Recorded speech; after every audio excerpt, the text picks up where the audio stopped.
해리 헬리스 미국 태평양 사령관, 현재 한반도 상황이 최악의 상황이다라고 판단하고 있다고 합니다. 먼저 자세한 이야기를 들어보고 계속 이어가겠습니다. 보시죠. I'll just say that I think the crisis on the Korean Peninsula is real. It's the worst I've seen. Because PACOM must be ready to fight tonight, I must assume that Kim Jong-un's nuclear claims are true. 신석호 부장, 네. Fight tonight. 오늘 밤에 당장 싸우겠다. 싸울 수 있다. 뭐 이런 말인가요? 그렇습니다. 우리 주한미군 사령관이나 이런 태평양 네. 사령관이 자주 하는 말입니다. 오늘 밤이라도 북한이 도발하면 미군, 한국군은 같이 거기에 맞서겠다. 네. 그만큼 준비태세를 말하는 건가요? 아니면 가지고 있다는 겁니다. 준비태세를 말하는 건가요? 아니면 지금 당장 전쟁이 발발 가능성이 있다 이런 말을 하는 건가요? 두 가지 다인 것 같습니다. 아, 지금 굉장히 엄중한 상황이고 그렇지만 한미연합군은 준비가 되어 있다. 이런 결의를 보여주는 발언이죠. 근데 지금 얘기를 잠깐 들어보니까 북한이 이 핵실험하겠다, 뭐 ICBM을 쏘겠다 이런 것에 대해서 미국이 그냥 으름장으로만 생각을 하지 않고 현실적인 위협으로 인식을 하는 건 분명한 것 같습니다. 네, 맞습니다. 그러니까 벌써 북한이 첫 번째 핵실험한 게 언제입니까? 2006년도거든요. 11년 세월이 흘렀습니다. 네. 그리고 북한이 벌써 노동미사일이나 스커드를 개발하는 건 벌써 한 30년 정도 됩니다. 네. 그 시간 동안에 엄청나게 능력이 확충되어 왔고 더군다나 이제 현재 당장 워싱턴을 공격할 능력은 아직은 아니지만은 한 2, 3년 내에 아마 가능할 거로 봅니다. 네. 그렇다면은 현재 북한이 으름장 놓는 것이 저게 전부 다 거짓말, 단순한 허풍이 아니고 정말로 현실성 있는 얘기다. 이런 얘기를 하고 있습니다. 네. 그건 우리 국민들도 새겨들어야 할 필요가 있습니다. 네. 그리고요, 이 해리스 사령관 이런 얘기도 또 했습니다. 북한이 배치한 장사정포로 남한을 공격한다면 우리가 막을 수 있는 무기가 없다. 자, 이 얘기는요, 불과 며칠 전에 김정문 교수께서 저에게 네. 이런 얘기를 해줬습니다. 아, 장사정포 제가 막을 방법이 없나요? 그랬더니 쏘면 막을 수 없지만 쏘기 전에 분명히 선제적인 제압을 할 수 있다. 그래서 안심을 시켜주셨는데 그렇죠. 미군 네. 사령관이 지금 태평양 사령관이 이렇게 없다고 하는 것은 전부 다 피해가 없이 막을 수 있는 방법은 없다는 뜻으로 봐야도 되고 네. 또 하나는 포탄이 날아왔을 때 네. 그것을 요격할 수 있는 능력도 없다. 이런 두 가지 의미로 봐야 될 것 같습니다. 네.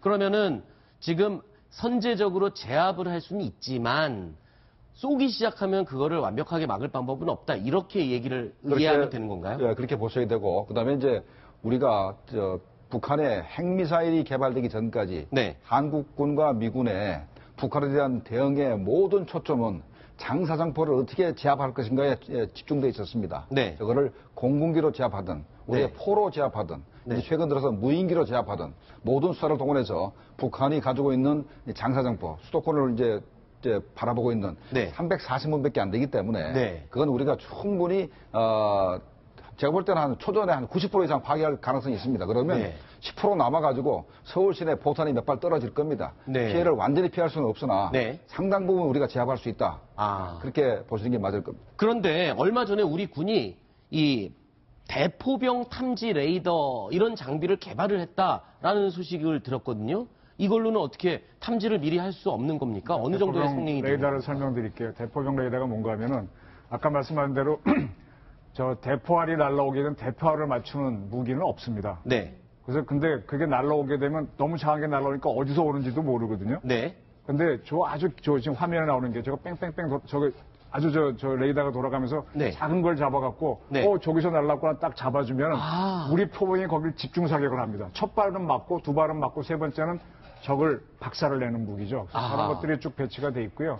그다음에 금방 하신 말씀대로 우리가 유투기라든지 우리의 그 무인기라든지 금강 백두를 통해서 북한의 포대들이 어디 있는지를 다 보고 있고 그것들이 이동을 해서 방열에 들어가게 되면은 이미 선제 타격이 들어가기 때문에 실제로 떨어질 수 있는 거는 아주 한두 발 저는 거의 제로라고 봅니다. 우리가 저 축구할 때 골키퍼도 없이 페널티킥 쏘게 하는 상황이 아까 말한 대로 북한이 마음대로 쏘게 하는 거고 우리 수비수가 있고 골키퍼가 있으면 골이 안 들어갈 확률이 높아지지 않습니까? 그러니까 저는 전제 조건이 앞에 그런 상황인 겁니다. 자, 이렇게 지금 해리스 태평양 사령관이 북한에 대한 실질적인 위협임을 인정하는 가운데 트럼프 정부가 지금 미국 전직 대통령까지 찾아가면서 강력한 대북 제재 의지를 보였다고요, 신석구 부장. 어떤 네. 얘기를 한 겁니까? 누구를 찾아간 겁니까?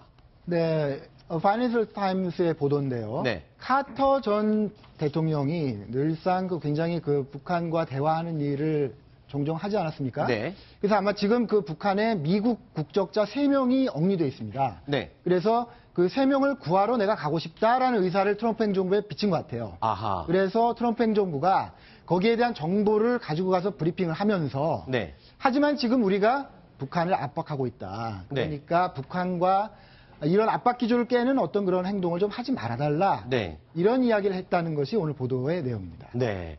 지미 카터 대통령 하면 북한과의 관계에 있어서 중재의 역할을 상당히 과거에 많이 했었죠. 이런 사례들이 있습니다. 과거 사례들의 그래프를 한번 보실까요?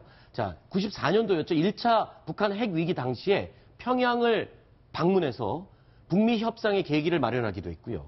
2012년 2차 방북, 두 번째 방북에서 억류된 미국인을 사면시키기도 했습니다. 그리고 2002년에는 이러한 과거의 행적들을 토대로 노벨 평화상을 수상하기도 했죠. 그래서 한반도 위기 해결사라는 별명이 붙기도 했어요. 이게 해결사인지 오히려 꼬이게 하는 거지 전 잘 모르겠습니다. 아, 그래요? 근데 이번에 트럼프가 딱 카터 보고 가지 마 하고 한 거는 상당히 의미 있고요. 네. 미국을 하나 보실 때 자국민이 3명이 잡혀 있잖아요. 네.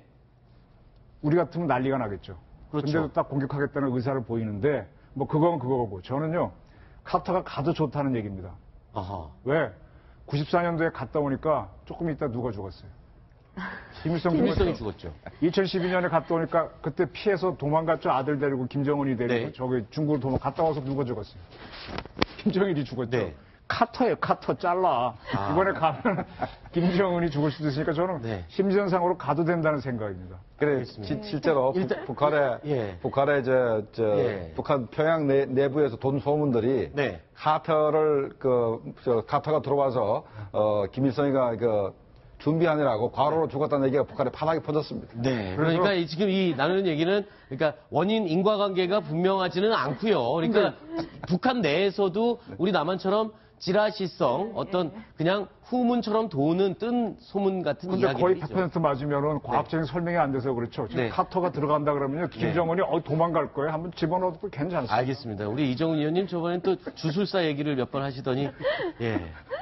북한 내부에서는 그 정도로 심리전도 한번 하는 겁니다. 우리 네. 카터가 앞장서면 됩니다. 카터가 북한을 어쨌든 왔다 갔다 하면서 모든 해결의 실마리가 마련되는 분기점이 됐었던 건 사실인 것 같습니다. 자, 이런 가운데 지금 이 지미 카터 대통령이 만약에 영향력을 발휘를 할 수 있다, 없다, 이런 거를 지금 우리가 막 예측을 할 수는 없지만 지금 이렇게 꼬인 물꼬를 트는 역할은 좀 할 수 있을 것 같은 기대는 좀 갖게 되는 것 같아요. 그러면 미국이 엄청난 양보를 해야 됩니다. 아, 그래요? 네, 그러니까 카터가 김정은하고 협상을 한다. 또는 이제 밑에 김영남하고 협상하는 과정에서 그러면 뭐 한미연합훈련 하지 말라. 당신들 작게 오공기론지 이런 거 하면서 참석을 한다는데 네. 그런 거 하지 말라. 네. 그다음에 이제 뭐 칼빈소로 자꾸 이제 와가지고 우리 괴롭히는데 그런 거 하지 말라. 이런 요구 조건을 걸 겁니다. 그러면 네. 트럼프가 전체 쓸 수 있는 카드들이 사라지기 때문에 그렇죠. 트럼프 행정부 쪽에서는 카드가 가는 게 반갑지 않은 겁니다. 알겠습니다. 자, 지금 북한 얘기에 이어서 내부 얘기를 좀 더 해볼까요? 지금 여명거리, 김정은이 아주 심혈을 기울여서 만들었다는 여명거리. 근데 아파트 내부 공개를 했다고요? 네. 아, 지금 이 사진입니까? 그렇습니다. 얼마 전에 준공식 장면에 보도가 됐었고 김정은이 나왔죠. 네. 이번에는 이제 내부 장면을 북한 주민들한테 홍보를 하는 거죠. 해외에도 생각보다 그렇고. 굉장히 깨끗하고 현대적이고 좀 네, 저도 예쁘게 사진을 꾸며놨네요. 봤습니다만 네. 뭐 여느 우리 아파트랑 큰 차이 없이 네. 깔끔하게 제일 잘 지은 거를 물론 찍어서 홍보를 하고 있겠죠. 그랬겠죠. 조금 촌스러운 색상이긴 한데 뭐 그래도 깔끔해 보이기는 합니다. 아이들 방처럼 꾸며놓은 것 같기도 하고요. 그런데 지금 이 관련해서 지금 영상이 또 조선중앙TV가 보도한 내용이 있습니다. 이와 관련된 영상을 함께 보실까요? 김용남 동지, 박봉주 동지, 최룡희 동지가 26일 새 살림집에 입사한 김일성 종합대학 교원 연구사들과 전쟁 로병의 가정을 방문했습니다. 그들은 여러 칸의 살림방들과 부엌 등 살림집들의 내부를 돌아보면서 방마다에 차 넘치는 따뜻한 어머니 사랑에 깊은 감동을 표시했습니다. 위대한 수령님들의 사랑과 정으로 인민들에게 궁궐 같은 삶의 보금자리를 안겨주시어 집집마다의 만복을 꽃피워주신 경애하는 원소님의 은덕을 영원히 잊지 않을 것이라고 집주인들은 목매어 말했습니다. 이렇게 대내외적으로 열심히 여명거리를 홍보하면서 뭔가를 좀 자랑하고 싶어하는 것 같긴 한데 이 여명거리의 초고층 아파트를 짓는데 직접 관여했던 책임 간부가 이 여명 아파트에 살 수 있는 입주권 자체를 포기를 했다고요? 이거 왜 그런 겁니까? 뭐 어떤 이유가 있습니까? 이렇게 좋은데 저 말대로라면 굉장히 좋은 데잖아요, 살기가.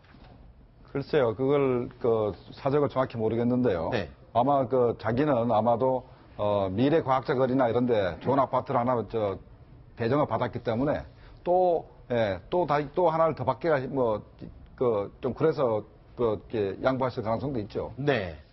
저는 두 가지 이유가 있을 거라고 보는데요. 일단 네네. 좀 무서울 것 같습니다. 왜냐하면 이 아파트 굉장히 빨리 지었잖아요. 그렇죠. 1년 만에 다 졌잖아요. 네, 김정은이 빨리 지으라 그래서 말리마 속도로 뭐 지으라고 했다는 거예요. 네. 그래서 빨리 짓다 보면 무리하게 되고요. 네. 북한이 굉장히 좋은 자재를 썼을 것 같지가 않아요. 네. 그러니까 자기는 다 알지 않습니까? 자기가 아하. 공사를 했으니까.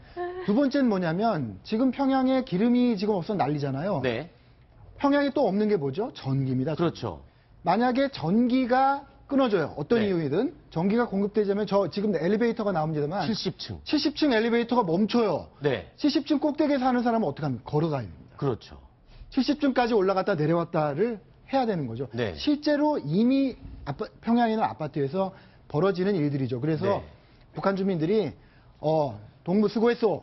여기 새 아파트에 들어가시라고 표를 주지만 네. 별로 들어가기 싫어한다는 거예요. 네. 한 번은 또 그런 아파트가 무너진 적도 있었습니다. 실제로. 아, 그래서 많이 그랬죠. 사람들이 죽어서 총리가 그랬었죠. 사과하기도 했었죠. 네.